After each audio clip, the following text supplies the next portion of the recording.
इस बुक में ऑथर कहते हैं कि अमीर बनने के बहुत से तरीके हैं, पर बेहद अमीर लोग हमेशा नेटवर्क बनाते हैं। आज की बुक समरी में आप जानेंगे कि एक अच्छा बिजनेस करने के लिए किन किन योग्यताओं की ज़रूरत पड़ती है। तो चलिए शुरू करते हैं चैप्टर नंबर 1, जो है कि वो कौन सी चीज़ है जो अमीरों को अमीर बनाती है। ऑथर के अमीर डैडी ऑथर से पूछते हैं कि आज तुमने स्कूल में क्या पढ़ा। ऑथर जवाब देते हैं और कहते हैं, आज हमें थॉमस एडिसन के जीवन के बारे में पढ़ाया गया। अमीर डैडी ने कहा, वे एक महत्वपूर्ण व्यक्ति थे और उनके जीवन का अध्ययन अवश्य किया जाना चाहिए। अमीर डैडी ने फिर कहा, तो क्या तुम लोगों ने यह चर्चा की कि वे किस तरह अमीर और प्रसिद्ध बने? नहीं, ऑथर ने जवाब दिया, हमने केवल उनके आविष्कारों के बारे में चर्चा की, जैसे कि बिजली का बल्ब। अमीर डैडी मुस्कुराए और कहा, थॉमस एडिसन के बिजली बल्ब बनाने से पहले कई बिजली के बल्ब बनाए जा चुके थे, परंतु समस्या यह थी कि वे बल्ब प्रैक्टिकल नहीं थे। दूसरों के बल्ब ज़्यादा समय तक जल नहीं पाते थे। इसके अलावा दूसरे आविष्कार करने वाले यह भी नहीं समझा पाते थे कि बिजली के बल्ब से किस तरह व्यावसायिक लाभ हो सकता है। दूसरे शब्दों में कहे तो दूसरे आविष्कार करने वाले यह नहीं जानते थे कि अपने आविष्कार से किस तरह पैसा कमाया जाए, लेकिन थॉमस एडिसन यह जानते थे। एडिसन ने बिजली बल्ब का आविष्कार किया, उसके बाद उन्होंने इस बल्ब को बिजनेस में बदल दिया। यह उनकी बिजनेस बुद्धि ही थी जिस वजह से उनके इतने सारे आविष्कार करोड़ों लोगों के लिए इतने ज़्यादा उपयोगी साबित हुए। अमीर डैडी ने आगे कहा, थॉमस एडिसन आविष्कारक होने के अलावा एक मिलेनियर भी थे और उन्होंने $1 बिलियन वाले कॉरपोरेशन की स्थापना भी की। एडिसन ने स्कूल छोड़ दिया था क्योंकि उनके टीचर्स यह मानते थे कि उनमें इतनी बुद्धि नहीं है कि वे स्कूल में सफल हो सके। फिर उन्होंने अपनी किशोरावस्था में रेल में कैंडी और पत्रिकाएं बेचने का काम किया। वहां पर उन्होंने सेल्स योग्यताओं को निखारा। जल्दी ही वे ट्रेन में अपना खुद का अखबार छापने लगे और फिर उन्होंने किशोर युवकों की एक टीम बनाई जो न सिर्फ उनके लिए कैंडी बेचते थे बल्कि उनका अखबार भी बेचते थे। किशोरावस्था में ही वे कर्मचारी से बिजनेस मालिक बन गए और 1 साल में उनके नीचे 1 दर्जन बच्चे काम करने लगे थे। तो इस तरह थॉमस एडिसन ने अपना बिजनेस करियर शुरू किया था। थॉमस स्कूल जाने के बजाय वे असली दुनिया में सफलता के लिए आवश्यक बिजनेस योग्यताओं को हासिल कर रहे थे। उन्होंने बचपन में ही सिस्टम की शक्ति, जिसका एक और नाम है यानी नेटवर्क की शक्ति को समझ लिया था। अमीर डैडी ने ऑथर से कहा कि अब बात तुम्हारी समझ में आ रही होगी कि अमीर बनने के और भी बहुत से तरीके हैं, परंतु बेहद अमीर लोग हमेशा नेटवर्क बनाए हैं। एक अच्छी तरह से डिजाइन किया गया और मैनेज किया गया बिजनेस नेटवर्क हमेशा एक कड़ी मेहनत करने वाले व्यक्ति से बहुत अधिक धन कमा सकता है। अमीर डैडी आगे कहते हैं कि अमीर और ज़्यादा अमीर क्यों बनते हैं। इसका कारण यह है कि अमीर लोग अमीरों के साथ नेटवर्क बनाते हैं, गरीब लोग गरीबों के साथ नेटवर्क बनाते हैं और मिडिल क्लास लोग मिडिल क्लास लोगों के साथ नेटवर्क बनाते हैं। अमीर डैडी अक्सर कहते थे, अगर आप अमीर बनना चाहते हैं तो आपको उन लोगों के साथ नेटवर्क बनाने की ज़रूरत है जो अमीर हैं या जो अमीर बनने में आपकी मदद कर सकते हैं। चैप्टर नंबर 2 है, अमीर बनने के बहुत से तरीके हैं। ऑथर हमें 11 तरीके बताते हैं जिससे हम अमीर बन सकते हैं। तो पहला तरीका है, आप किसी के पैसे के लिए उससे मैरिज करके अमीर बन सकते हैं। दूसरा तरीका है, आप बदमाश बन के अमीर बन सकते हैं। तीसरा तरीका है, आप लालची बनकर अमीर बन सकते हैं। चौथा तरीका है, आप सस्ते या कम खर्च करके भी अमीर बन सकते हैं। पांचवा तरीका है, आप कड़ी मेहनत से अमीर बन सकते हैं। छठा तरीका है, आप अत्यधिक स्मार्ट, प्रतिभाशाली, आकर्षक या गुणी होकर अमीर बन सकते हैं। सातवां तरीका है, आप किस्मत के सहारे अमीर बन सकते हैं। आठवां तरीका है, आप पुश्तैनी संपत्ति के मालिक बन के भी अमीर बन सकते हैं। नौवां तरीका है, आप निवेश करके अमीर बन सकते हैं। 10वां तरीका है, आप बिजनेस बनाकर अमीर बन सकते हैं। और 11वां तरीका है, आप नेटवर्क मार्केटिंग बिजनेस बनाकर अमीर बन सकते हैं। चैप्टर नंबर 3 है, सच्चा समान अवसर। ऑथर कहते हैं, मुझसे अक्सर पूछा जाता है कि जब आप नेटवर्क मार्केटिंग बिजनेस से अमीर नहीं बने तो फिर आप दूसरों को यह बिजनेस करने की सलाह क्यों देते हैं। ऑथर कहते हैं, मैं नेटवर्क मार्केटिंग बिजनेस करने की सलाह कई कारणों से देता हूँ और मैं इस पुस्तक में उन्हीं कारणों को स्पष्ट करूँगा। पहला कारण है, यह बिजनेस सबको बराबर अवसर प्रदान करता है और लोग एक ऐसा बिजनेस बनाने के बारे में बात करते हैं जो कई लोगों को अमीर बनाता है। दूसरा कारण है, इस बिजनेस में लोग एक दूसरे को गिराकर या लड़कर आगे नहीं बढ़ना चाहते हैं, बल्कि एक दूसरे की मदद करके आगे बढ़ते हैं। और लोग उन लोगों के साथ काम करना पसंद करते हैं जो दूसरों की मदद करना चाहते हैं। ऑथर कहते हैं, जब मैं 16 साल की उम्र में हाई स्कूल में था तो एक टीचर ने मार्था नाम की मेरे मित्र से कहा था कि वह जीवन में कभी कुछ नहीं बन पाएगी क्योंकि वह स्कूल में अच्छी पढ़ाई नहीं कर पा रही थी। मार्था एक शर्मीली और संवेदनशील लड़की थी। मैंने देखा कि हमारे टीचर के शब्द सीधे उसके दिल में तीर की तरह लगे। जब हाई स्कूल पास करने में कुछ ही महीने बचे थे तो मार्था ने स्कूल छोड़ दिया था। स्कूल और कॉरपोरेट जगत के साथ समस्या यह है कि वे एक जैसे हैं। इनका सिस्टम यह है कि सिर्फ योग्य लोग ही बचे रहे। अगर किसी के साथ कोई समस्या है या कोई कुछ नहीं समझ पाता तो सिस्टम उन्हें छोड़कर आगे निकल जाता है। ऐसा लगता है जैसे इन सिस्टमों का दिल कहीं खो गया है। लेकिन नेटवर्क मार्केटिंग बिजनेस कमज़ोर लोगों को साथ लेकर बढ़ता है। उन्हें सिखाया जाता है कि वे भी आगे कैसे बढ़ सकते हैं। चैप्टर नंबर 4 है जिंदगी बदल देने वाली business education.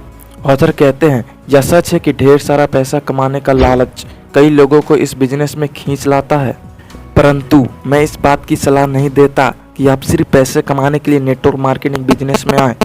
Network marketing business की प्रशंसा करने का मेरा सबसे बड़ा कारण यह है कि इसका एजुकेशन सिस्टम बहुत अच्छा होता है।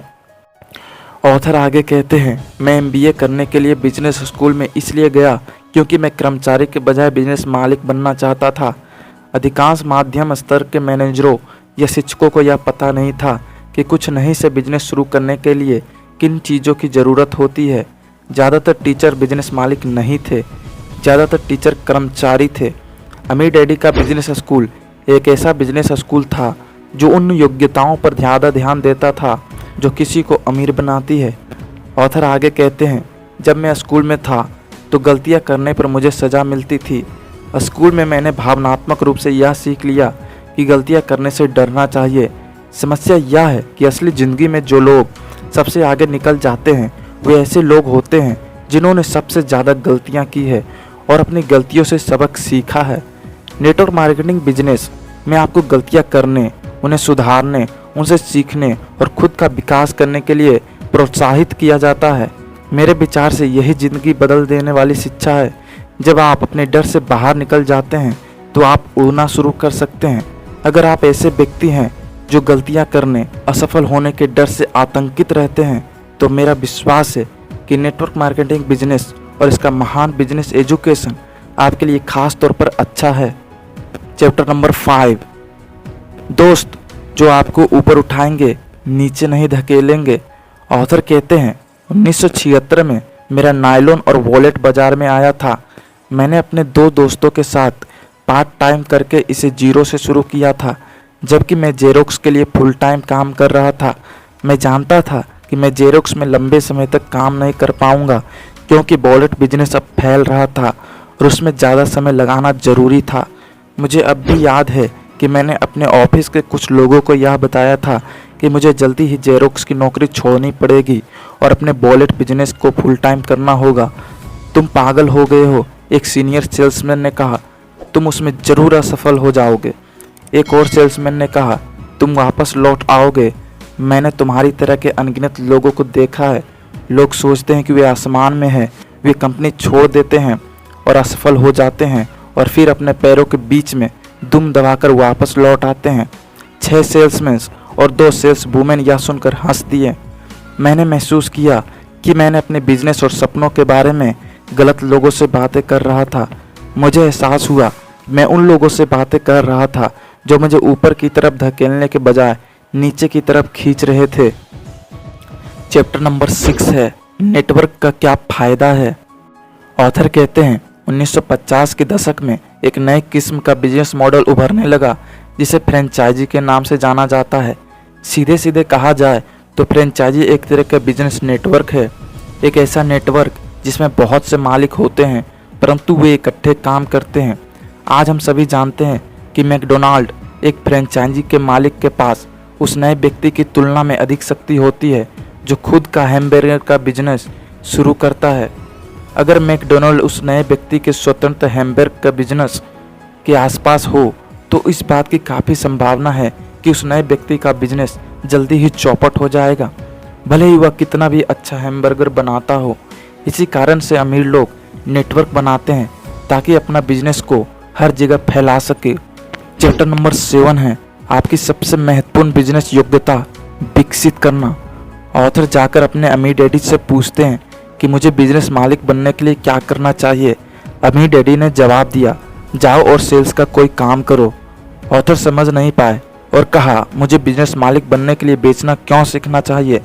अमीर डैडी कहते हैं, बेचने की योग्यता बिजनेस में नंबर 1 योग्यता है। अगर आप बेच नहीं सकते तो फिर आप बिजनेस मालिक बनने के बारे में सोचना छोड़ दें। अमीर डैडी आगे कहते हैं, सभी महान टीचर्स महान सेल्समैन रहे हैं। ईसा मसीह, बुद्ध, मदर टेरेसा, गांधी, मोहम्मद की तरफ देखो, वे सभी महान टीचर्स थे, जिसका अर्थ है कि वे सभी महान सेल्समैन थे। अगर आप जीवन में जो चाहते हैं उसे पाना चाहते हैं तो हमें निश्चित रूप से बेचना सीखना होगा। ज़्यादातर लोगों को यह महसूस ही नहीं होता कि आप जितना अधिक बेच सकते हैं आप उतना ही अधिक खरीद सकते हैं। सेलिंग स्किल एक बहुत ही इम्पोर्टेंट स्किल है। दुनिया कई अकेले और गरीब लोगों से भरी हुई है, सिर्फ इसीलिए क्योंकि उन्हें यह कभी नहीं सिखाया गया कि किस तरह बेचा जाए, किस तरह रिजेक्शन के डर को जीता जाए, किस तरह रिजेक्ट कर दिए जाने के बाद फिर से उठ खड़ा हुआ जाए। चैप्टर नंबर 8 है लीडरशिप। ऑथर कहते हैं कि महान लीडर्स अक्सर शांत और साहसी होते हैं और जब वे बोलते हैं तो वे हमारी आत्माओं को झकझोर कर रख देते हैं। किसी नेटवर्क बिजनेस का एक बड़ा लाभ यह है कि यह अपने लीडर्स में इसी तरह की लीडरशिप योग्यता विकसित करने में मदद करता है।